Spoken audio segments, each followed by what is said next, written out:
Au milieu d'un sujet qui est assez épineux. On avait commencé un texte de Lévinas la dernière fois, un texte pas du tout facile, vraiment très difficile. Et si tout le monde n'est pas là, la prochaine fois, c'est terminé, ça va rentrer dans le texte, quelqu'un qui n'était pas là, ça fait problème. On va essayer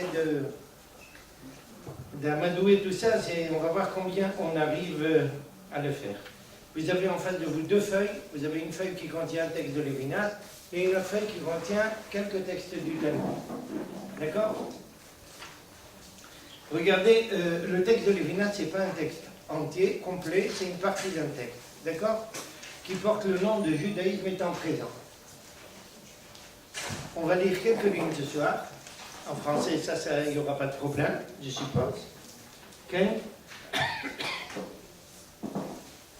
Et ensuite, on va passer aux sources talmudiques, on va revenir à l'article, on va essayer de mettre de l'ordre, parce que je veux continuer ce problème qui nous concerne à tous aujourd'hui. Nous vivons dans un monde occidental, dans une culture occidentale, et de surcroît en Israël. Je dis bien de surcroît en Israël, parce que la forme qu'épouse la culture occidentale en Israël, elle est très différente de la culture occidentale elle-même. Alors, premier point, regardez la première phrase qu'énonce ici Lévinas. C'est-à-dire, les Juifs, au lendemain de la libération, sont aux prises avec l'ange de la raison, qui les sollicita souvent, qui depuis 2 siècles ne les laisse plus. Est-ce qu'il y a quelqu'un qui veut se porter volontaire pour essayer de proposer une explication de cette phrase? De quoi il parle? Pas l'explication de la phrase, de quoi il parle? Alors, madame. La Révolution française. La Révolution. Quoi? Mais quoi? Les Lumières. Les sciences. Pardon? Les sciences. J'entends pas. Les sciences.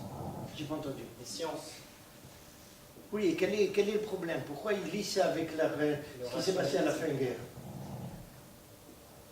Tu es proche de la raison, de la réponse. Mais je vais vous expliquer.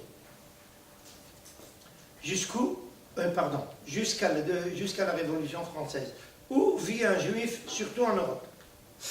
On parlera après, si vous voulez, du monde islamique, mais en Europe, où c'est que le juif vit? Dans quel cas? Pardon? Au ghetto. Autrement dit, il est enfermé dans quelque chose de très juif, avec tous les problèmes autour de cela. Quelle est sa culture? Quelle est la culture que connaît le juif? La culture juive, il ne connaît rien d'autre. Pas parce qu'il n'est pas capable, mais parce qu'on ne le laisse pas. D'accord? Il est bloqué dans son cadre. Il y a eu des juifs qui sont sortis de ce cadre-là et qui ont pris connaissance, dans une certaine mesure ou même dans une grande mesure, de la culture occidentale, de la culture européenne, disons à l'époque, parce que le terme occidental ne convient pas encore. La culture européenne. Mais qu'est-ce qu'ils ont fait pour ça? Ben, ils ont dû devenir chrétiens.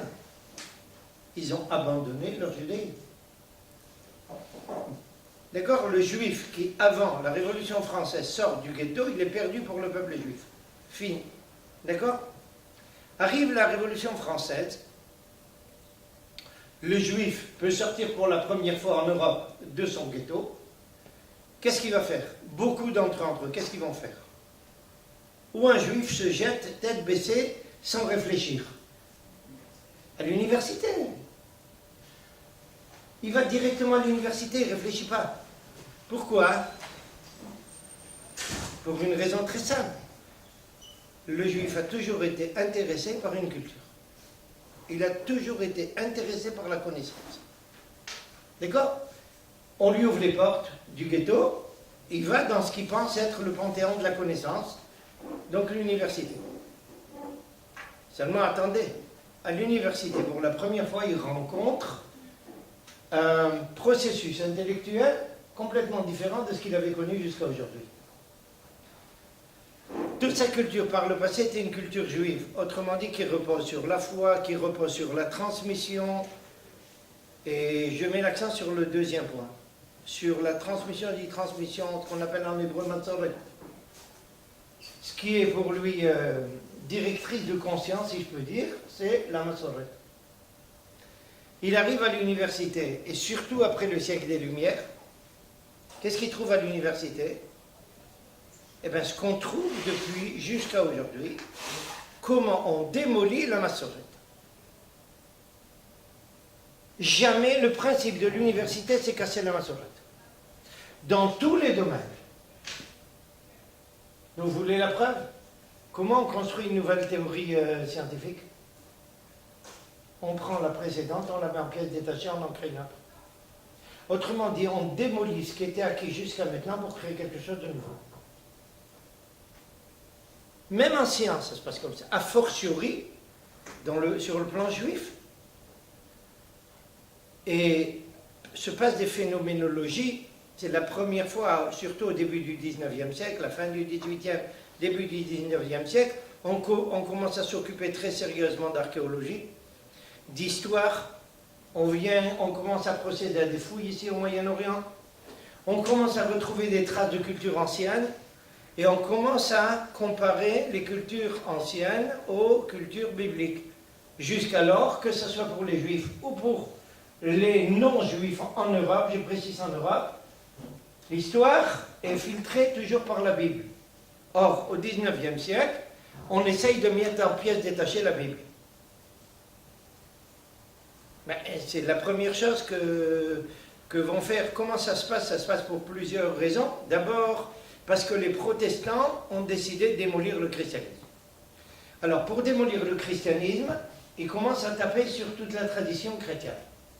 Et pour mettre bas la tradition chrétienne, ils vont attaquer tout ce qui relève de tradition. Sur la base de quoi? Sur la base de certains textes qu'ils ont découverts en Mésopotamie. D'accord? Et le juif, il fait un raisonnement a fortiori. Si les protestants démolissent la tradition pour attaquer la chrétienté, a fortiori que moi, en tant que juif, je dois démonter la tradition pour démonter la conscience juive. C'est le raisonnement a fortiori d'un juif. Excusez mon cynisme. Mais ça marche comme ça chez les juifs. Plus exactement, les juifs malades. Et il n'y en a pas peu. Ils sont toujours à prendre des juifs problématiques, à prendre des comportements intellectuels des nations pour s'auto-attaquer. Les nations, c'est pour attaquer autrui, mais chez les juifs, c'est un phénomène auto-immune. Il s'attaque lui-même. Je vais vous donner un petit exemple, que vous voyez comment... Est-ce que, je suppose que parmi vous certains, sinon peut-être tout le monde, vous avez entendu parler de ce qu'on appelle la critique biblique ou pas? Vous savez ou pas? Non. Alors je vous explique très brièvement, parce que le sujet est un sujet compliqué. La critique biblique, c'est un processus d'analyse de la Bible qui a démarré, on prétend qu'il a démarré avec les protestants, qui essaye de mettre en doute toutes les datations concernant les livres bibliques. D'accord? De dire que ce livre a été rédigé plus tard, c'est pas Moïse qui a rédigé, c'est pas à telle époque, etc. J'en passe et des meilleurs, vous pouvez entendre des tas de sornettes. D'accord? Qui est le fondateur de la critique biblique? Vous savez ou vous ne savez pas? S'il y a quelque chose qui attaque le judaïsme, ne cherchez pas l'égoïsme. C'est un juif. Ça ne peut être qu'un juif qui nous attaque. Eh bien, c'est le fameux philosophe Spinoza. Pourquoi? Il a étudié à la yeshiva à Amsterdam, chez les très grands rachamim de l'époque. Okay? Et un jour, il a tourné kazakh, il a tout envoyé paître et il est devenu le philosophe que vous connaissez. D'accord? Ou au moins dont vous avez entendu parler. Mais, il va être d'un côté le père de la Révolution française sur le plan intellectuel, mais d'un autre côté, il va être un des premiers à attaquer le judaïsme. À tel point que pour lui, il n'y a pas de différence entre Moïse et Paul. C'est la même chose. Aucune différence. D'accord? Alors, quand on arrive à ces problèmes de datation, regardez qu'est-ce qui se passe. Ils ont retrouvé dans des textes qui relèvent d'un certain roi de Mésopotamie, qui s'appelait Hammurabi, des phrases et des exigences qui semblent ressembler à certains versets, pas qui semblent, qui ressemblent à certains versets de la Torah. D'accord? Qu'est-ce qu'on fait avec ça? Alors, vous voyez, chez les Goyim, il y a ça. Donc la Torah, ça ne vient pas des cieux. Dites-moi, vous êtes tous des étudiants, ou plus qu'étudiants, peu importe. Qu'est-ce que c'est cette logique-là? Sur quoi elle tient? L'hypothèse et la déduction. Pardon? Sur l'hypothèse et la déduction. J'ai mal entendu. L'hypothèse et la déduction. Non mais, je reviens, je vais essayer de préciser qu'est-ce que j'attends comme réponse. On trouve certains versets de la Torah qui ont l'air d'être très proches de certaines lois de ce roi de Mésopotamie. D'accord? Conclusion, la Torah ne peut pas venir des cieux. Vous comprenez la problématique de logique ou pas? Alors, Dan, on peut lever ça et que je puisse écrire quelque chose? Voilà. Il y a de quoi écrire, il y a un touche quelconque? Bon, sinon il faudrait que je parle oralement. Il y a un touche? Regarde s'il écrit, regarde s'il écrit. Ouais. Ça va, c'est bon. T'inquiète. Regardez, je vais vous écrire ça en terminologie élémentaire. On va faire ça comme ça. Il y a A qui est identique à B. D'accord? Quand A est identique à B, ça veut dire, d'après eux, que ça ne vient pas de C. Dites-moi d'où ça sort une imbécilité pareille? Il faut être complètement idiot, chronique pour se dire une chose pareille. Parce qu'il y a A qui est similaire à B, donc ça ne vient pas. Qu'est-ce que ça veut dire? Regardez, je vais vous écrire ça autrement.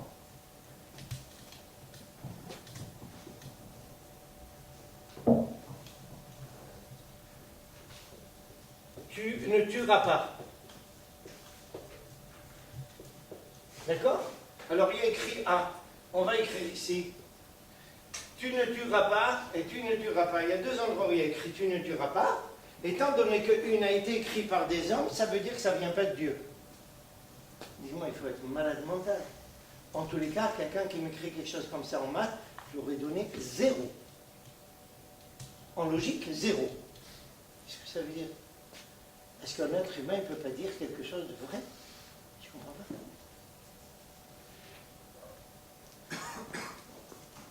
D'accord? Alors, ils ont tiré, sur la base de ça, ils tirent des tas de conclusions et ils ont ébranlé toute la véracité du texte biblique. D'accord? Et puis sur la base de quoi? Une analyse qui a l'air d'être une analyse logique, ce que Lévinas regardait dans les termes. Maintenant, il appelle la raison. On essaye de convaincre les gens sur la base d'une logique humaine. La logique religieuse n'a pas sa place. En tous les cas, elle n'est pas une référence, même si elle existe. Ce n'est pas une référence. La seule référence, c'est la logique humaine.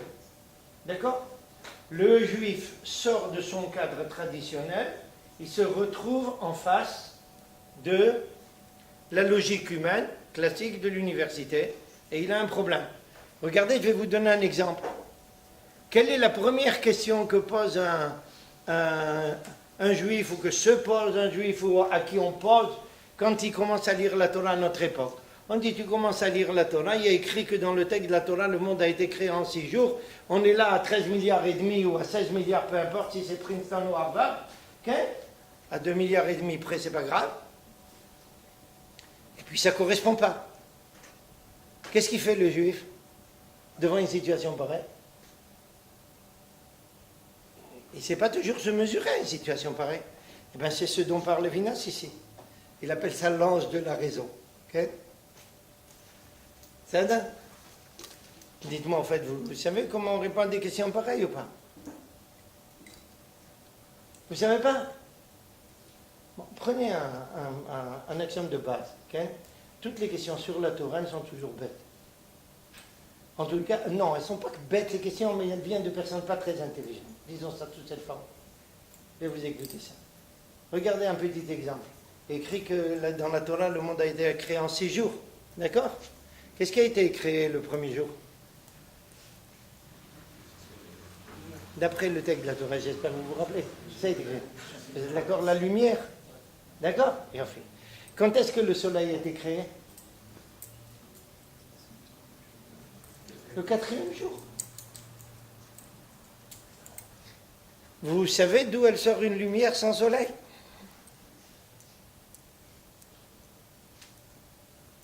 C'est ça? Attendez, et la terre, elle a été créée quel jour? Le 3e jour. C'est ça? Alors il y avait quand même 2 jours avant. C'est ça? Il y avait 2 jours avant. Comment, et on parle déjà du jour, le premier jour. Comment il y a des journées quand il n'y a pas de terre, il n'y a pas de soleil?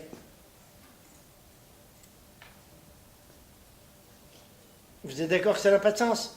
Conclusion, celui qui lit le texte de la Torah au pied de la lettre et essaye de comparer ça avec le monde scientifique, forcément il passera à côté. Ça ne tient pas debout. Les journées dont on parle, ce n'est pas des journées au sens ordinaire du terme, ce n'est pas une affaire physique. C'est quelque chose qui se place à l'état métaphysique. Tout celui qui prend un texte de la Bible au pied de la lettre, surtout Parashat Bereshit, pas un pied de la Bible, pardon, la première parasha de la Torah, il prend au pied de la lettre, il va passer forcément à côté. Pourquoi? Regardez un petit événement qu'il y a là-bas. On entend parler d'une conversation entre un serpent et une femme. D'accord? Le jour où vous rencontrerez un serpent comme ça qui est capable d'avoir une conversation philosophique de ce goût-là, conviez-moi parce que je voudrais quand même participer aussi à la conversation. Mais c'est là. Il faut être enfantin pour prendre ça au pied de la lettre. Mais c'est là. Et seulement, le juif est en général, et malheureusement, trop souvent tombé dans le panneau. On vient, on lui pose une question. Il est marqué ici, on vit depuis 5778 ans, j'en sais rien, et puis il y a des milliards d'années, je ne sais pas quoi faire avec ça. D'accord? C'est pas de ma faute si je ne sais pas lire la Torah. C'est ça, non? Alors, les réponses à ça, c'est un sujet à part, mais c'est une autre question. Je veux me cantonner dans le texte de Lévinas. Revenons sur la première phrase. Les Juifs, ils sont maintenant éduqués par tout le monde occidental. En plein dans le monde occidental, la logique qui règne, c'est une logique occidentale, qui n'a rien à voir avec la logique juive, qui relève de toute autre chose. Archav, qui les sollicita souvent, et ils sont happés par cela, et qui depuis 2 siècles ne les lâchent plus. Ils parlent depuis 2 siècles, depuis le moment où les Juifs sont sortis du ghetto. Ils sont allés à l'université. Je vais vous raconter quelque chose parce que vous êtes jeune, vous ne pouvez pas le savoir. Je suppose qu'en tant que personne qui vient de France, vous savez qu'est-ce que c'était la révolution des étudiants en 68. D'accord? Alors je peux vous dire que j'étais le seul personnage religieux en 68 en première ligne de cette révolution. Pendant très peu de temps. J'ai quitté ça assez vite quand ça tournait au vinaigre. D'accord? Mais des personnages comme Danny le Rouge, Benny Lévy, comment il l'appelait? Pierre Victor à l'époque. Il ne portait pas le nom de Benny Lévy, il l'appelait Pierre Victor. Il avait changé son nom. D'accord? Vous savez qu'est-ce qu'il est son frère? Le plus grand spécialiste au monde du Coran. Il s'appelle professeur Mohammed, je ne sais quoi, à l'université Al-Azhar au Caire. Il est converti à l'islam. Arshad, revenons à notre sujet. J'ai vu des gens, quand on essayait de parler à ces juifs de la révolution, j'aurais dû rajouter un mot. Vous savez qu'on avait organisé en 68 des manifestations avec 2 millions de personnes. c'était bouché, on a bouché les grands boulevards, depuis presque la place de l'Étoile à la place de la Bastille. D'accord? En tête de ça, 400 personnes. Sur 400 personnes, 350 juifs. 350 juifs. Les motards, je ne sais pas s'ils ont toujours les grosses motos maintenant, mais à l'époque, il y avait des motos là, comme une espèce de demi-éléphant. Okay? Ils nous ont foncé dessus. Et c'était intéressant à voir le phénomène. Tout le monde s'est enfui, sauf les 350 juifs. Ils ne sont pas enfuis. C'est ça. Mais, quand moi, un personnage comme moi, qui était le seul personnage religieux, des fils de rabbin, j'étais là-bas, j'essayais de parler avec ces gens-là de judaïsme, impossible. Impossible. Vous pouviez leur parler de Platon, vous pouvez leur parler de Heidegger, de qui vous voulez, pas de judaïsme. Uniquement une culture goï. Culture goï, et vous pouvez parler avec eux uniquement logique. Je ne vous dis pas qu'ils acceptaient n'importe quoi en logique, mais uniquement logique, c'est ce que décrit ici Lévinas. Vous ne pouviez pas parler d'autre chose, impossible. Et regardez comment continue Lévinas. Mais d'un autre côté, il y avait quelque chose d'intéressant dans la phénoménologie. Vous parlez à un juif après-guerre, dans les années 45 et à la suite, vous pouvez parler juste culture européenne, occidentale, vous ne pouvez pas parler d'autre chose, okay? Mais l'expérience hitlérienne et les déceptions de l'assimilation, la grande vocation de la vie résonne comme l'appel de la société universelle et homogène. Écoutez, le juif, quelle a été la réaction du juif à tout ce qui s'est passé à l'Holocauste? C'est s'enfoncer dans le monde occidental et perdre son identité. Le juif a cherché ça pour sortir de cette catastrophe qui venait de nous frapper. Mais d'un autre côté, ils n'ont pas toujours réussi. Et je ne sais pas, comme va dire Lévinas, si c'est pas seulement qu'ils n'ont pas réussi ou en parallèle à ça, ils n'ont pas aussi trop voulu.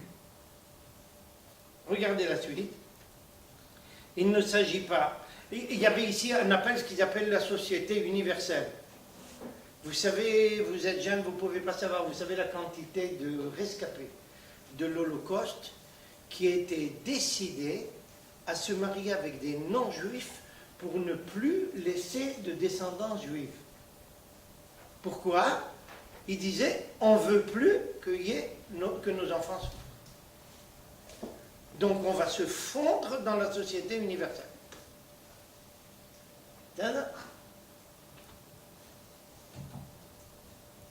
Si vous permettez, je vais même vous raconter quelque chose de très personnel, je n'ai jamais raconté.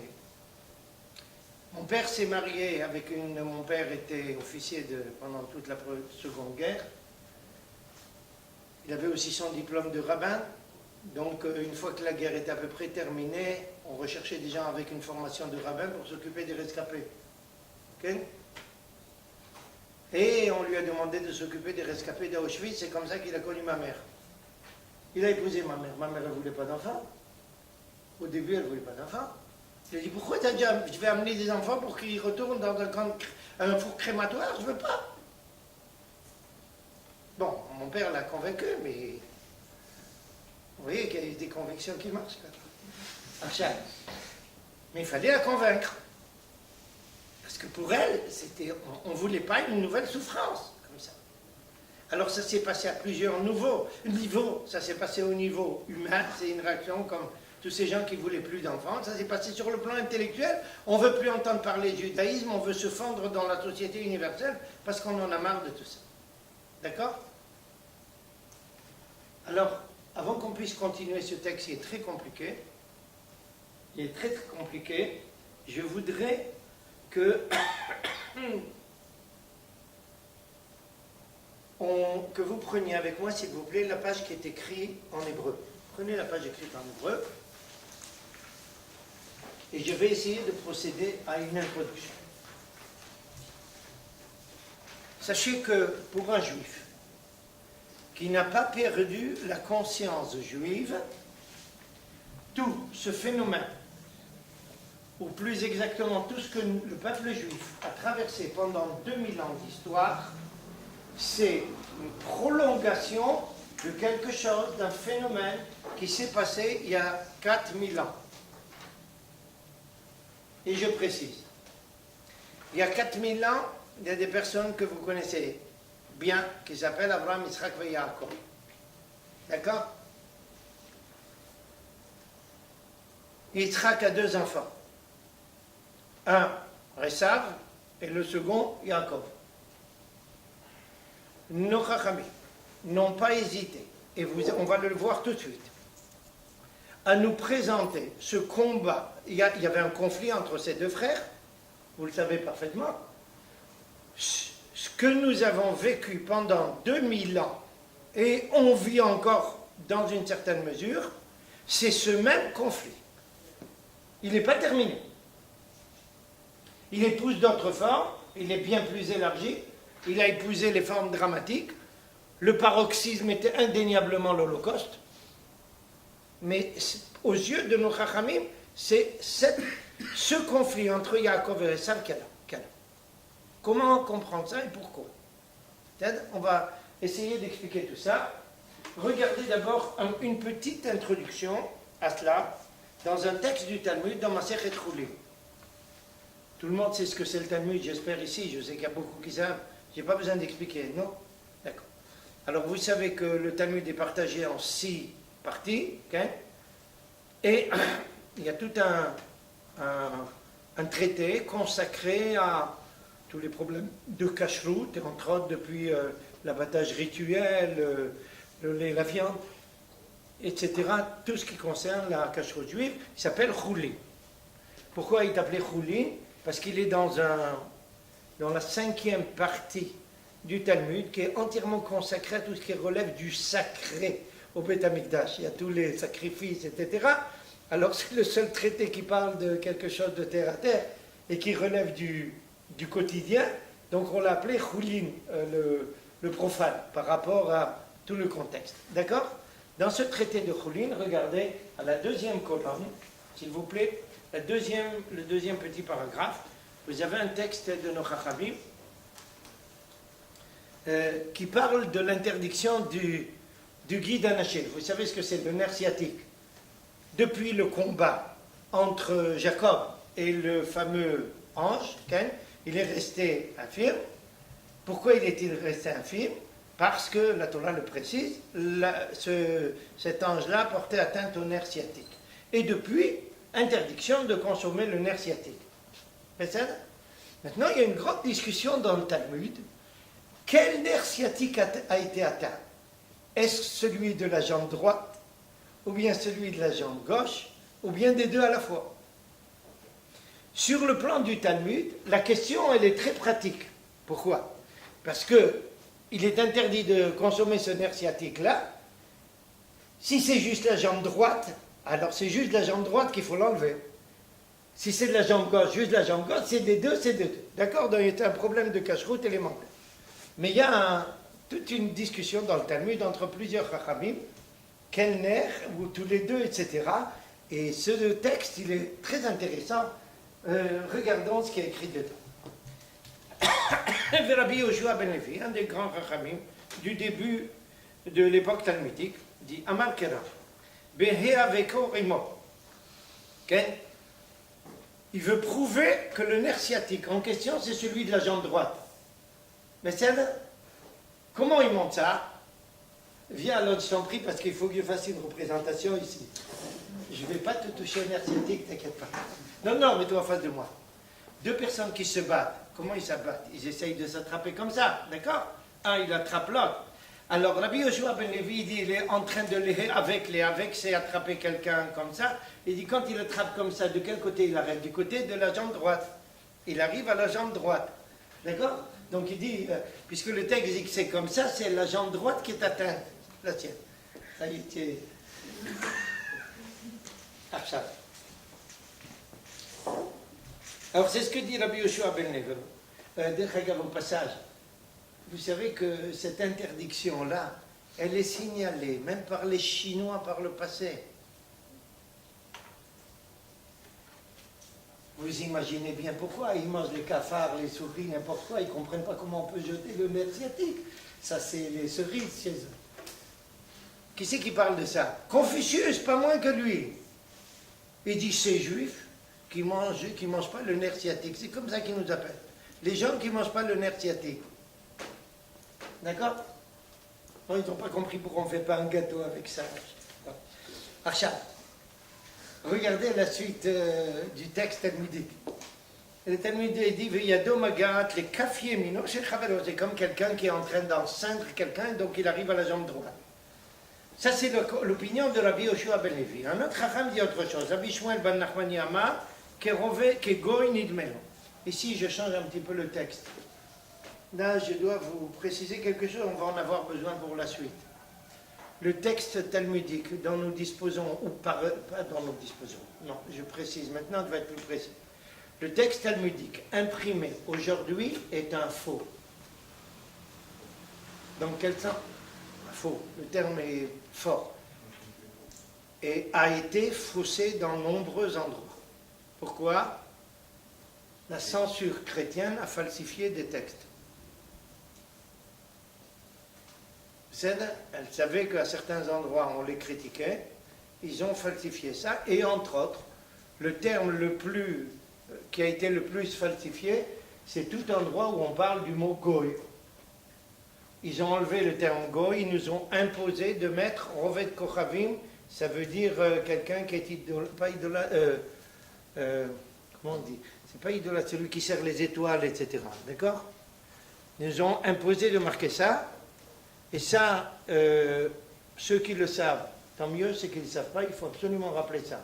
Qui est à la source de ça? Évidemment, une nouvelle fois, un juif. Et un juif français, évidemment. D'accord? Il s'appelle Donin. Il a étudié à l'Yeshiva de Paris à la fin du XIIe siècle de l'ère chrétienne, début du XIIIe siècle. Je ne sais pas qu'est-ce qu'il a fait à la Yeshiva. En tous les cas, il a dû faire quelque chose de problématique. Le Rosh Yeshiva, qui est un des plus grands des Baalei Tosafot, l'a mis à la porte de la Yeshiva. Qu'est-ce qu'il a fait? Il a décidé de se venger. Comment il se venge? D'abord, il s'est converti au christianisme. Il est devenu prêtre. Et il est allé voir le pape, qui à l'époque était à Avignon, pas avant, à Avignon, pour lui dire, écoutez, monsieur le pape, il y a dans le Talmud plein de textes qui nous critiquent à nous, les goyim. Nous, les goyim, vous entendez, les juifs, nous, les goyim. Le pape lui dit, écoutez, moi je ne sais pas lire le Talmud. Vous affirmez une chose pareille, mais je ne peux pas contrôler. Il faut que des gens comprennent le Talmud. Il dit, monsieur le pape, allez demander à des spécialistes de vérifier ça. Qu'est-ce qu'a fait le pape? Il a écrit à tous les rois d'Europe, le roi d'Espagne, le roi de France, le roi d'Angleterre, etc. Partout, il leur a demandé de monter des commissions qui vont vérifier le Talmud, est-ce que l'accusation était fondée ou pas. D'accord? Une nouvelle fois pour vous qui venez du monde français, quel est le seul roi qui a répondu par l'affirmative? Le roi de France.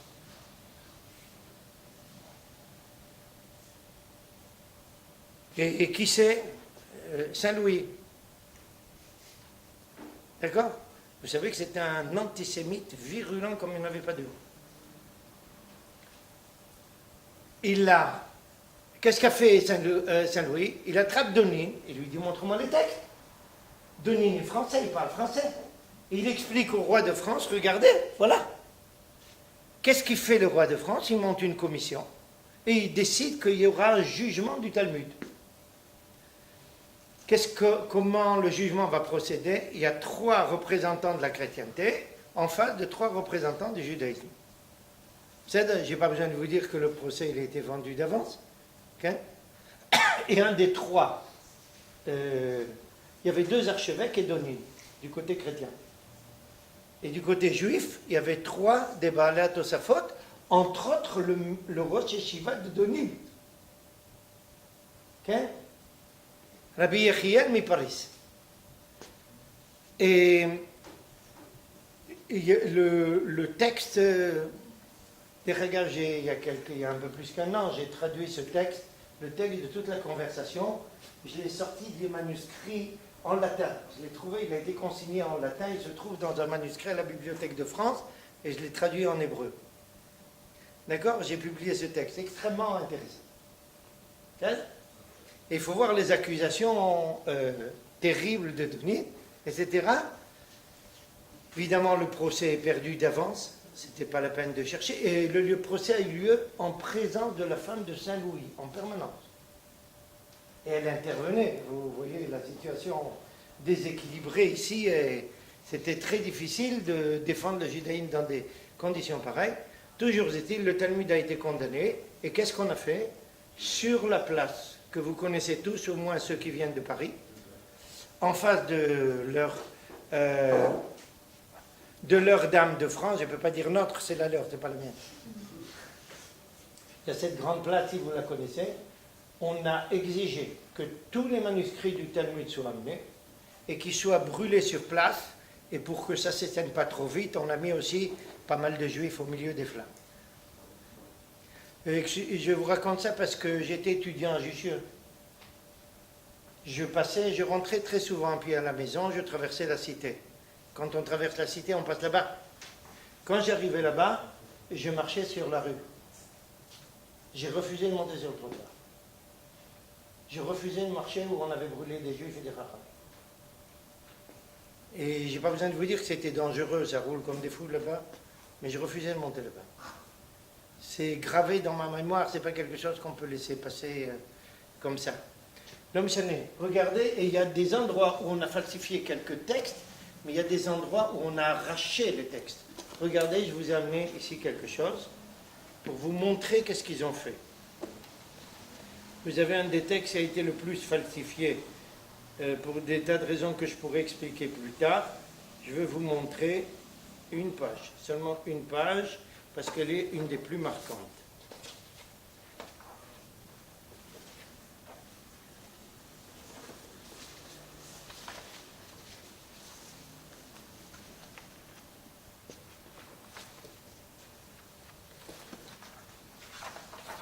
D'abord, avant de vous la montrer la page, pour que vous puissiez comprendre, regardez ici un manuscrit du Talmud, dans des textes du Talmud.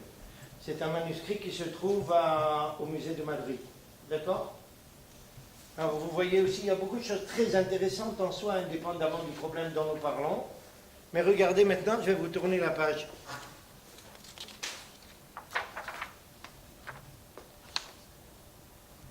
Vous avez compris? Regardez là de côté. Arracher la page. Une page entière du Talmud arrachée. Et ce n'est pas le seul endroit où il en fait. Vous savez pourquoi elle est arrachée? Parce qu'on parle ici d'un des élèves de Jésus. Il y a une discussion entre lui et un chacham. D'accord? Et ils ont arraché la femme. Et c'était pas terrible ce qu'il avait dit avec le personnage. Franchement, il y a des endroits où on a dit des choses très méchantes. Mais là, c'était pas très méchant. C'était même pas très méchant. C'est ça? Il y a dans le traité de Sanhedrin des autres choses. Toujours est-il, je vous ai corrigé ici un terme, je vous ai expliqué pourquoi il faut corriger le terme. Regardez la suite. Il dit la chose suivante, Kegoy nidmelo, d'Amavo, parce que nos sages ont dit, Israël shenit pallo goy baderech toflo limino.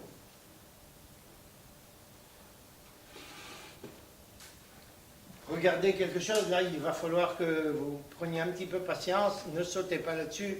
Vous êtes jeune, ça vous gêne quelquefois, mais il faut comprendre, il faut connaître la vie du juif. Le Talmud donne des directives comment on va en chemin quand il y a un goy qui accompagne un juif. Pourquoi? Quand un goy allait avec un juif en chemin, le juif il est en danger de mort. Mais c'est ça. Az Rabbi Shmuel, le deuxième chacham qui parle ici, il dit que le nerf sciatique en question, c'est de la jambe gauche. Pourquoi? Parce qu'il dit que quand on marche avec un goy en chemin, il faut le mettre à droite. Pas à gauche. Il faut que le goy soit à droite. Pourquoi? Vous n'avez pas d'idée? Mais c'est la meilleure façon de se défendre. Quand on le défend, la première main qui rentre, c'est la main droite. C'est là qu'on a le plus de chances de pouvoir se défendre. Alors le Talmud dit que Ressav, il est comme un goy qui accompagne le juif. Alors s'il est à droite, quand on lui attrape la jambe, c'est quelle jambe qui est attrapée? C'est la jambe gauche. D'accord? Donc vous voyez la discussion, qu'est-ce que c'est? Je vous traduis étymologiquement, ensuite on va expliquer qu'est-ce qui se trame derrière tout ça. D'accord? Alors, ne prenez pas ça juste au pied de la lettre. Rav Shmuel Baracha, un troisième chacham, intervient dans la discussion, lui dit la chose suivante. Kameh de Rav Papa, Meshemeh de Rav Baroula, il dit ça au nom de certains chacham. Ressav est apparu à Yaakov comme un Talmid chacham. Là vous voyez, on passe d'une extrémité à l'autre. Il y en a un qui le compare à un goy, il y en a un autre qui le compare à un Talmid chacham. C'est l'antithèse. Okay? D'Amar mort, pourquoi? Nos chacham nous ont dit, Amhalech limin raboa ze'ebour. Celui qui marche à droite de son maître, c'est un ignorant. Pourquoi? Vous avez une idée ou pas? Viens alors une nouvelle fois, je t'enlève pas de l'asiatique. Et on va expliquer qui ça. Mets-toi ici. Ah, ici. Ça, non, parce que si c'est de l'autre côté, c'est ce que le Talmud dit, c'est pas bien. Qu'est-ce qui se passe? Quand on veut parler, quelqu'un pose une question, tu me poses une question. Naturellement, quand quelqu'un répond, comment il se penche? Il penche vers la droite ou il se penche vers ici? Vers la gauche. C'est comme ça que naturellement on parle. Quand on veut expliquer à quelqu'un quelque chose, on se penche vers la gauche. Donc le Talmud ne te dit, ne te mets pas à droite, mets-toi à gauche. D'accord? Alors c'est ça la comparaison. C'est-à-dire, tu vois, maintenant il n'y avait pas de risque. עכשיו, ורבנן מאחורי התא ונשי בתרוויו, et les chachamim disent non, Ressav il lui est venu derrière, et en conséquence, Jacob pour se défendre, Ressav pour attraper Jacob, il l'a attrapé sur les deux jambes, donc c'est les deux nerfs sciatiques. Bon, ici ça c'est une petite anecdote, mais maintenant passons à quelque chose de sérieux. C'est-à-dire, passons à quelque chose de sérieux, vous allez voir. Regardez ce que dit Lévinas sur cette histoire-là. Regardez, repassez à la page en français. C'est à la première colonne, à la ligne 115. Il faut regarder un peu plus. 53. D'accord? Ce combat avec l'ange. Et là, je vous demande de bien faire attention. Lévinas est un grand personnage. Quand il lit une histoire pareille, il ne la prend pas de façon enfantine. Il essaye de nous expliquer qu'est-ce que nos chachamim veulent nous révéler par là. Ce combat avec l'ange est donc étrange et ambigu. Pourquoi étrange et ambigu? Vous voyez que plusieurs de nos chachamim donnent des explications complètement différentes. Comment le combat a eu lieu? Devant, à côté, à droite, à gauche, en arrière, j'en sais rien. Il est ambigu. L'adversaire n'est-il pas un double? Cet enlacement n'est-il pas une torsion sur soi? Et là, j'arrête. Vous vous rappelez la première conception qui a été présentée? C'est Ressav qui attrape Jacob, comme ça, et il dit Beheav Koimo. C'est l'encindre. Mais alors attendez, si on analyse bien la phénoménologie, attraper quelqu'un comme ça, c'est le serrer vers soi. Mais d'un autre côté, porter atteinte à la jambe, c'est aller à l'encontre de ça. Qu'est-ce que dit Lévinas? Que le combat du juif entre le juif et la conception que représente Ressav, c'est un combat qui a une double face. D'un côté, il y a une proximité, de l'autre côté, il y a une inimitié. C'est ça qu'il appelle peut-être, il y a peut-être ici une torsion sur soi. Le juif, il est déchiré dans son conflit avec le monde occidental parce qu'il a des choses qui relèvent dans le monde occidental de quelque chose auquel il participe. Il est d'accord, ça lui convient tout à fait, et il y a des choses qui lui portent atteinte. C'est ça le combat. Et le combat, il devient difficile. Traduisons ça en terminologie de l'institut où on est maintenant. Vous étudiez ici dans une université.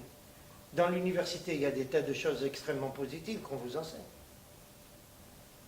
Mais d'un autre côté, il peut y avoir aussi un combat intellectuel terrible. Une petite anecdote. Il y a de cela près de 40 ans, un étudiant participe au cours de Physica Memstein. Vous savez ce que c'est? Je suppose que c'est. On commence à parler de physique nucléaire. TED, je ne sais pas si c'est toujours le cas maintenant, en tous les cas, c'est ce dont il s'occupait à l'époque, théorie de la relativité, et j'en passe. D'accord?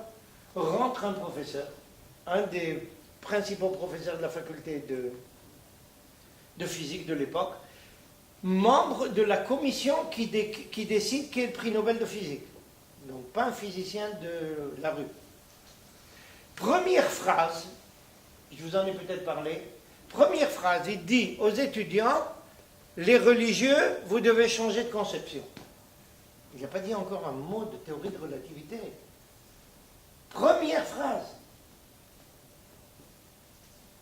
Évidemment, l'étudiant vient me voir, il n'a pas osé ouvrir sa bouche. Il ouvre sa bouche, il a 0 à l'examen. Il est venu me voir. Je ne vous ai pas raconté ça? Alors je vais vous le raconter. Alors il vient me voir et il me raconte cette histoire. Je lui ai dit, tu as répondu? Il m'a dit, non, j'ai eu peur de répondre. Alors je lui ai dit, ça va, laisse-moi faire ça. Mais là, j'ai eu un petit dilemme. Parce que, ici, dans le Technion, en tant que rabbin, dès que je vais critiquer un prof, ça devient la guerre de religion. Alors, moi, j'ai pas de problème. Mais est-ce qu'on va retirer un intérêt ou on juste va aggraver la situation? J'ai dit, on ne va pas aller d'abord avec les grosses armes, on va essayer de résoudre ça autrement. J'ai attrapé un ami à moi, qui est un des plus grands physiciens au monde, qui enseignait à l'époque à la faculté. Il est à la retraite maintenant, c'est un professeur éméritus, peu importe, et qui était ami intime de ce professeur. Je lui ai dit, Jacob, rends-moi un service, va lui dire à cet imbécile là, qui sache de quoi il parle avant d'ouvrir sa bouche. Il me dit, je vais lui dire. Il est allé le voir, et il dit, pourquoi tu dis une chose pareille? Il lui dit, parce que j'ai expliqué que la théorie de la relativité, elle présente le temps, l'espace comme interliés, et que la conception juive est incapable de comprendre une chose pareille. Qu'est-ce que lui répond l'autre physicien? Il lui dit, voilà. Il lui ouvre le Maharal de Prague et lui montre écrit noir sur blanc. L'autre, il dit, je ne savais pas. Donc, il vient me voir cet ami, il me dit, voilà, je lui ai répondu comme ça. C'est bien. Ça va. Il dit comme ça. Il me dit, qu'est-ce que ça veut dire? C'est bien. Je lui dis, c'est bien, mais il y a mieux. Il m'a dit quoi? Et j'aurais dû lui ouvrir le guide des égarés. C'est 5 siècles avant, 4 siècles et demi avant.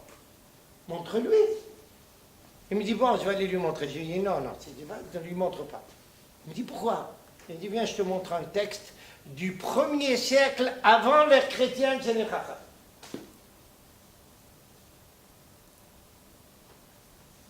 Le temps et l'espace interliés, exactement comme dans la théorie de la relativité, c'est posé par écrit avant l'ère chrétienne. C'est ça? Vous voyez, mais qu'est-ce qu'il peut faire un petit étudiant devant un professeur, surtout un professeur membre de la commission du prix Nobel? Il n'a aucune chance. C'est ça? Il n'a aucune chance. C'est un petit exemple parmi des milliers d'autres, et je ne parle pas d'autres problématiques qui peuvent se soulever. Okay? En tant que rabbin, je dois vous dire que quand on a construit le bâtiment ici, le nouveau bâtiment de physique, j'ai envoyé quelqu'un pour placer des mésosautres. Il y a des professeurs qui ont dit, tu ne mettras pas la mésosautre ici.